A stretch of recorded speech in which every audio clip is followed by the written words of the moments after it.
but you're telling me what he can't do. Like my coach just said in college, but hey, find something that he can do.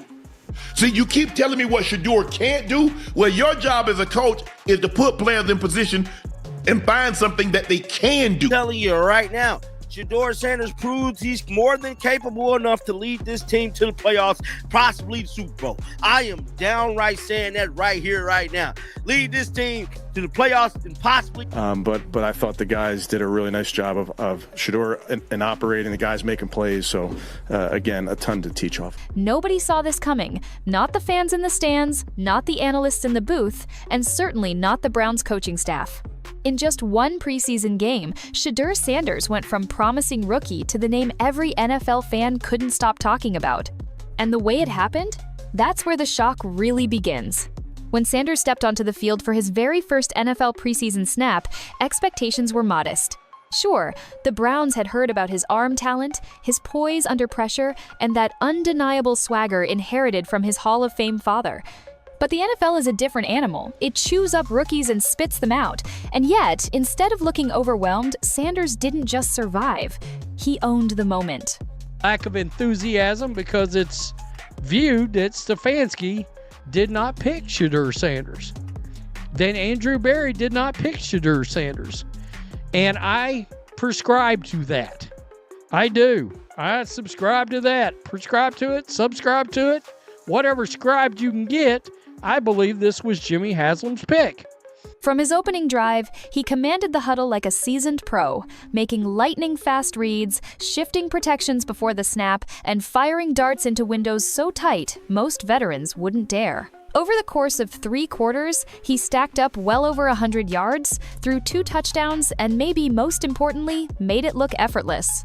The energy in the stadium was electric. On one unforgettable play, Sanders rolled right, evaded a collapsing pocket, and delivered a sidearm bullet to his receiver on the run, the kind of throw that instantly flooded social media. Clips went viral before the game was even over, with fans already calling him the Browns' future. Wait a minute, but where's the can't coming from when we just saw him do it? I know it's a small sample size, it's 3/4 of football, but everything you said he can't do, he just did. Matter of fact, he just did what we already saw him do at Jackson State. He just did what we saw him do at Colorado. We just did, even though it's a small sample size. Unc, I played the game for a very long time. It wasn't all flash either. Sanders showed patience and precision, especially in clutch moments. During a late first-half 2-minute drill, pinned deep in their own territory, he carved up the defense with surgical accuracy before capping the drive with a perfectly placed touchdown pass seconds before halftime. That single drive didn't just put points on the board, it sent a message. This rookie was here to compete. Even the more conservative NFL voices couldn't ignore it. Commentators labeled the performance electrifying, while others hinted that Cleveland might suddenly have a quarterback controversy on their hands. But just when it felt like the city had found its next franchise star, the story took a strange turn. Because while the fans were ready to anoint him, not everyone inside the Browns organization seemed to share that excitement. And that's where things get complicated. The fact that he's not getting first-team reps with the ones or the twos and still went out there and looked the way he did, what does that tell you? He getting marginal reps to begin with. Damn the ones and twos, Ocho. He barely getting reps at all. And then okay, I'll say no more. You'd think after a debut like that, Shedeur Sanders would be taking first-team reps the very next day. But in Cleveland, things don't always work the way fans expect. Instead of climbing the depth chart, Sanders found himself stuck listed behind Joe Flacco, Kenny Pickett, and Dylan Gabriel. Yes, you heard that right. The rookie who just lit up the field was still sitting fourth on the quarterback depth chart. It wasn't just a paper listing either. In practice, the difference was obvious. Sanders' reps were limited, and most of his work came with the third and fourth units players who are often fighting for roster spots themselves. For a quarterback, that's a tough spot to shine from. It means fewer snaps with top receivers, less time behind the starting offensive line, and far less opportunity to show the coaching staff what you can really do against first-team defenses. 3 quarters that I look decent, and the Los Angeles Rams call the Browns so I can be their third-string quarterback. Because the Rams' story right now is Matt Stafford's got a bad back. And that is really concerning. And their backup quarterback, while a fine backup quarterback. This wasn't just frustrating for fans, it was puzzling to analysts across the league. After all, most teams reward standout performances in the preseason with at least a small bump in opportunities. The idea is simple. If someone shows they can deliver under pressure, you give them a bigger stage and see if they can repeat it. But the Browns seem to be doing the opposite. Reports began trickling out from beat writers that Dillon Gabriel, who hadn't exactly lit up his own preseason snaps, was getting more time with the second team than Sanders. That raised eyebrows. Why keep your hot hand buried? Why not at least see what Sanders could do with a real supporting cast? I think it's got to be done. And I'm going to do it. Super Bowl! Super Browns! Yeah! I think we might have one. Fans didn't hold back. Social media was flooded with frustration, questioning whether the team was intentionally keeping Sanders on the sideline. Was it caution? Was it a desire to protect him from the pressure of an early promotion?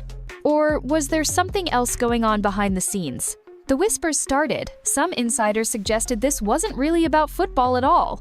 Sanders, they claimed, wasn't a pick made by head coach Kevin Stefanski or GM Andrew Berry. Instead, speculation pointed to owner Jimmy Haslam as the one who pushed for Sanders in the draft. If that was true, it could mean that the coaching staff was less invested in giving the rookie an accelerated path to the starting role. Because what Kevin Stefanski did is actually par for the course. I know a lot of fans don't want to hear it. I know a lot of fans don't know about it, but I'm going to take y'all inside this locker room. But I thought the guys did a really nice job of Shedeur and operating, the guys making plays. So, again, a ton to teach off. And while the Browns kept publicly insisting that everything was about development and taking it slow, the optics told a different story. The rookie who had energized the fan base was now stuck watching from the sidelines, while others got the opportunities he seemed to have earned. The question became unavoidable. Was this a football decision? Or something much more personal? And if it was personal, how far would the Browns go to keep Sanders from getting his shot? Kevin Stefanski is a coach known for discipline, structure, and sticking to his system sometimes to a fault. And when it comes to Shedeur Sanders, that system seems to be creating more questions than answers. Publicly, Stefanski has stayed on script. He praises the rookie's effort, points out the positives, but quickly pivots to talking about what Sanders needs to work on. It's the kind of coach speak you expect during training camp, but for some, it feels a little too calculated. Behind closed doors, the dynamic gets even more interesting. Multiple reports suggest that Stefanski has no intention of sparking an open quarterback competition this early. Instead, he's framing Sanders' role as a developmental one, learning the offense, adjusting to the speed of the NFL, and waiting his turn. On paper, that sounds reasonable, but the reality? It keeps Sanders boxed in, no matter how well he performs. This is where the chess match comes in. Quarterback decisions in the NFL aren't always about talent alone. They're about control, who gets to shape the offense, who earns the trust of the locker room, and yes, who made the pick in the first place. And in Sanders' case, the whispers won't stop. This wasn't Stefanski's guy. According to insiders, Sanders' selection was heavily influenced, maybe even pushed by owner Jimmy Haslam. That puts Stefanski in an awkward position. If the rookie shines too quickly, it could look like ownership was right to step in. If Sanders struggles, it validates the coach's slower, more cautious approach. Whether intentional or not, limiting his opportunities early allows Stefanski to dictate the narrative. And it's not just about the starter's job. By keeping Sanders buried, the staff controls how much hype builds around him, both in the media and in the locker room. A young quarterback winning over teammates too soon can shift team dynamics in ways a coach might not want, especially if it challenges the authority of the current starters. But here's the problem with playing it too safe. Momentum in the NFL is fragile. Sanders' electric debut had the city buzzing. Each day he's sidelined, that buzz fades, and so does the chance to fully capitalize on it. Still, the Browns seem willing to risk that, which leaves one question hanging in the air. Is this really about preparing Sanders for the long haul? Or making sure the coach keeps his grip on the chessboard? The moment it became clear that Shedeur Sanders wasn't moving up the depth chart, the reaction was instant and loud. Browns fans, who just days earlier were celebrating his breakout debut, flooded social media with frustration. To them, it didn't make sense. How could a rookie quarterback show that much potential and still be buried behind players who hadn't made the same impact? It wasn't just the fans. National voices started chiming in too. Shannon Sharpe called the situation puzzling at best, questioning why the Browns wouldn't at least test Sanders with higher reps after his performance. Chad Johnson, never one to hold back, went even further, suggesting that keeping him this low on the depth chart felt intentional. Local sports talk radio was relentless. Callers accused the coaching staff of holding back the rookie, while hosts debated whether this was about protecting Sanders or protecting egos. If you don't give him a fair shot now, one analyst argued, you're not developing him, you're wasting him. As the criticism mounted, a new narrative started to take shape. Maybe this wasn't about readiness at all. Maybe it was about politics. Reports resurfaced that Sanders wasn't a Kevin Stefanski or Andrew Berry selection, but rather an owner-driven pick. That theory, fair or not, poured gasoline on the fire. If true, it would mean the coaching staff had little personal investment in seeing him succeed quickly. Fans didn't care about the politics. They saw results on the field and wanted more.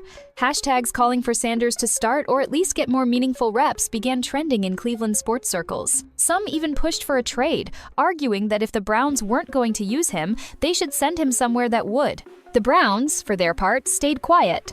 Stefanski repeated his usual talking points about development and long-term growth, but to an increasingly skeptical audience, it sounded like the same recycled line. The pressure wasn't going away. If anything, it was building. And just when it seemed the debate couldn't get any hotter, a new complication emerged, one that threatened to halt Sanders' momentum entirely and give the Browns a convenient excuse to keep him sidelined.